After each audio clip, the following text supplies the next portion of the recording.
ভেনেজুয়েলার উপকূলীয় অঞ্চলে যুদ্ধবিমান উড়িয়ে উত্তেজনা বাড়িয়ে দিয়েছে মার্কিন যুক্তরাষ্ট্র। এতে ভেনেজুয়েলা ও যুক্তরাষ্ট্রের মধ্যে রক্তক্ষয়ী যুদ্ধের আশঙ্কা দেখা দিয়েছে। এই পরিস্থিতিতে যুক্তরাষ্ট্রের অবৈধ আগ্রাসনের কাছে মাথা নত না করে যুদ্ধের জন্য প্রস্তুত হচ্ছে ভেনেজুয়েলা। যুক্তরাষ্ট্রের হামলার হুমকির মুখে ভেনেজুয়েলার ভূখণ্ড রক্ষায় বিশাল সামরিক মহড়া করার ঘোষণা দিয়েছেন দেশটির প্রেসিডেন্ট নিকোলাস মাদুরো। এই মহড়ায় অংশ নেবে ভেনেজুয়েলার সামরিক বাহিনী ও নাগরিকদের নিয়ে গঠিত বলিভারিয়ান মিলিশিয়া। মাদুরো জানান, এই মহড়া হবে মূলত এক ধরনের পরীক্ষা। মহড়ায় কোনো যুদ্ধাস্ত্র ব্যবহার করা হবে না। এর মাধ্যমে ভেনেজুয়েলার সামরিক বাহিনীর নেতৃত্ব, কমান্ড ও যোগাযোগ ব্যবস্থার কার্যকারিতা যাচাই করা হবে। আল মায়াদিনের প্রতিবেদন বলছে, এই মহড়ায় ভেনেজুয়েলার জাতীয় ও আঞ্চলিক সামরিক কমান্ড, ৩৩৫টি ইন্টিগ্রাল ডিফেন্স এরিয়া, ৫,৩০০টির বেশি মিলিশিয়া ইউনিট এবং ১৫,০০০-এর বেশি পপুলার ডিফেন্স বেস অংশ নেবে।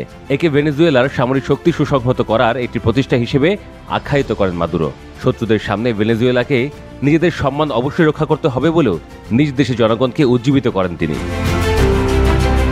মহড়ার ঘোষণা ঠিক আগেই যুক্তরাষ্ট্রের যুদ্ধবিমানগুলো ভেনেজুয়েলার আকাশসীমার কাছাকাছি দিয়ে উড়ে গেছে। ভেনেজুয়েলার প্রতিরক্ষা মন্ত্রী ভ্লাদিমির পাদ্রিনো লোপেজ জানান, উপকূল থেকে মাত্র ৭৫ কিলোমিটার দূর দিয়ে ৫টির বেশি মার্কিন যুদ্ধবিমান ঘণ্টায় ৪০০ নট বেগে ৩৫,০০০ ফুট উচ্চতায় উড়ে গেছে। এই যুদ্ধবিমানগুলো উন্নত মানের F-35 স্টেলথ ফাইটার। এ ধরনের তৎপরতা ল্যাটিন আমেরিকাকে অস্থিতিশীল করার চেষ্টা বলে যুক্তরাষ্ট্রের প্রতি কড়া নিন্দা জানান ভেনেজুয়েলার প্রতিরক্ষা মন্ত্রী। এই ঘটনাকে ইচ্ছাকৃত উস্কানি উল্লেখ করে তিনি বলেন, ভেনেজুয়েলায় সামরিক আগ্রাসন চালানোর মতো ভুল করবেন না। এসব কর্মকাণ্ড আমাদের ভয় দেখাতে পারবে না। ভেনেজুয়েলার জনগণ এগুলোকে ভয় পায় না। ভেনেজুয়েলা বিমান প্রতিরক্ষা ব্যবস্থা সবসময় শত্রু যুদ্ধবিমান মোকাবিলায় প্রস্তুত রয়েছে বলেও যুক্তরাষ্ট্রকে হুঁশিয়ারি দেন তিনি। এছাড়া যুক্তরাষ্ট্রের যুদ্ধবিমান উড়ে যাওয়ার এই ঘটনাকে ভয়ভীতি প্রদর্শন হিসেবে নিন্দা জানিয়েছে ভেনেজুয়েলা সরকার।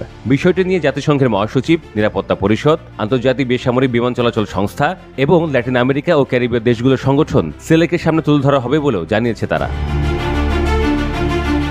এক বিবৃতিতে ভেনেজুয়েলার সরকার বলেছে, যুক্তরাষ্ট্র সেলের স্বীকৃত শান্তিপূর্ণ অঞ্চলের ধারণাকে অবমূল্যায়ন করছে।